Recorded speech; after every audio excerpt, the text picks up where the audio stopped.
me, 28-year-old woman, spent my 20s as the ultimate party girl, club every weekend, sometimes weeknights too. Known for epic stories and wild adventures, the girl who could outdrink most guys, who knew every bouncer by name, who dance on tables without hesitation. Instagram full of glamour shots, cocktails in exotic locations, designer outfits, perfect makeup, thousands of followers, endless validation, dating life just as chaotic, hookup culture's poster child, serial dater with commitment issues. Longest relationship lasted 3 months, have a friend Sarah since high school, complete opposite of me in every way. Quiet, bookish, introverted, the girl who'd rather stay home reading than go out to the hottest new club. Never understood her choices, constantly tried to help her. You need to put yourself out there more. How will you ever meet anyone? Let me do your makeup, style your hair. You'd be pretty if you just tried. She'd smile politely and decline. I'm happy how I am, thanks. Would roll my eyes at her naivety, felt sorry for her limited life experience. How could anyone be happy without adventure? Without being desired, being seen? Remember her 25th birthday clearly? Begged her to let me throw her a party. Just this once, let's go all out. She finally agreed, probably to shut me up.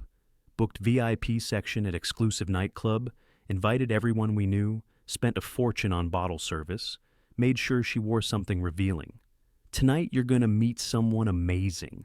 She looked uncomfortable the whole time, barely touched her drink, didn't dance, stayed in the corner, talking to some random guy for hours. Didn't even notice him at first, not particularly tall or muscular, wore glasses, simple clothes, nothing special about him at all. The type of guy I'd never look twice at. Was annoyed she was wasting her night, tried to pull her away to meet hotter guys.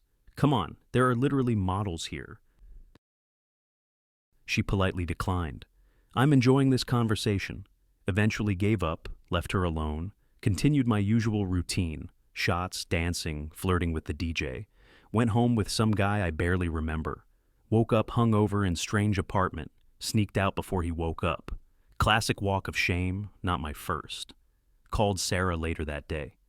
Sorry your party was a bust. She surprised me with her response. Actually, I had a wonderful time.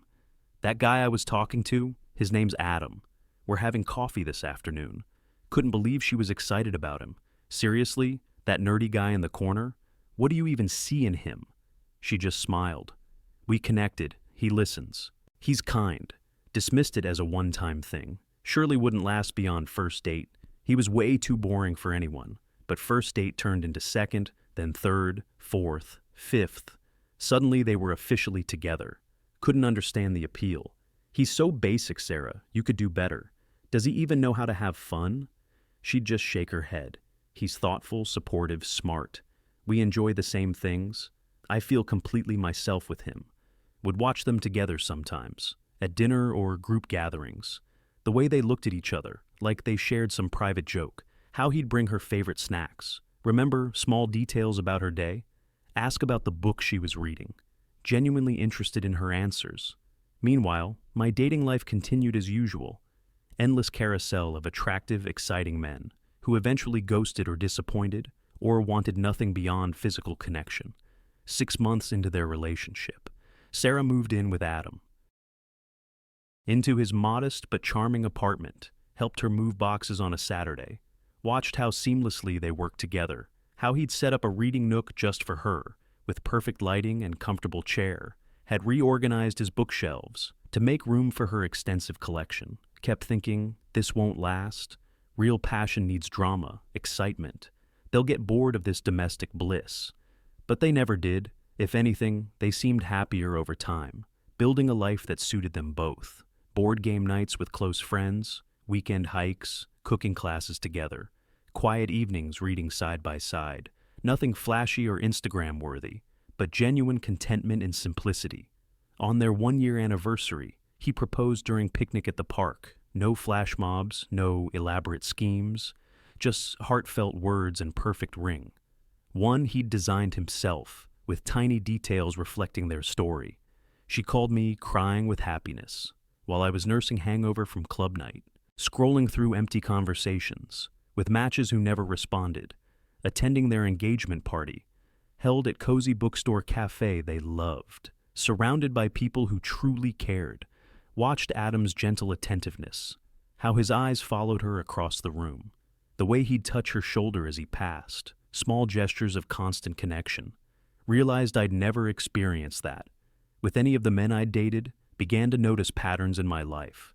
The excitement always faded, left with emptiness after each encounter, constant search for next adrenaline rush, while Sarah seemed increasingly grounded, happier, more confident, more herself, helped her plan the wedding, intimate ceremony in botanical garden.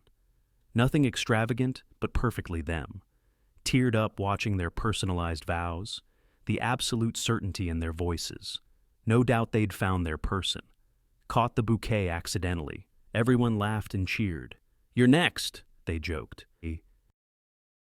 Smiled along, but felt hollow inside, knowing how far I was from what they had.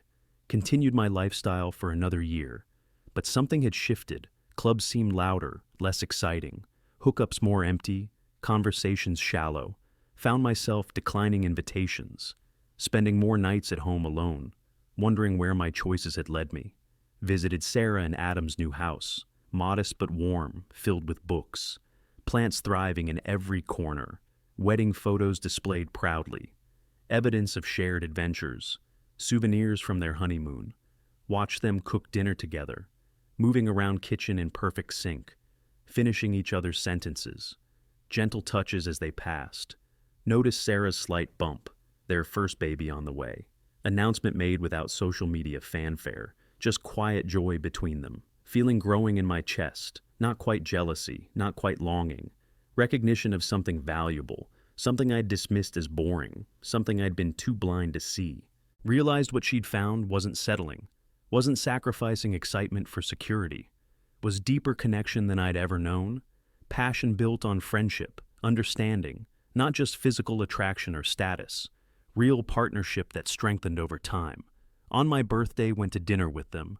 Adam asked about my dating life, usual questions, expected answers, just keeping things casual, enjoying my freedom, you know. Sarah looked at me with gentle eyes. "Are you happy, though?" Simple question hit like earthquake. Couldn't answer immediately. Thoughts racing through mind. Was I happy with constant novelty? With relationships that never deepened? With life measured in likes and followers?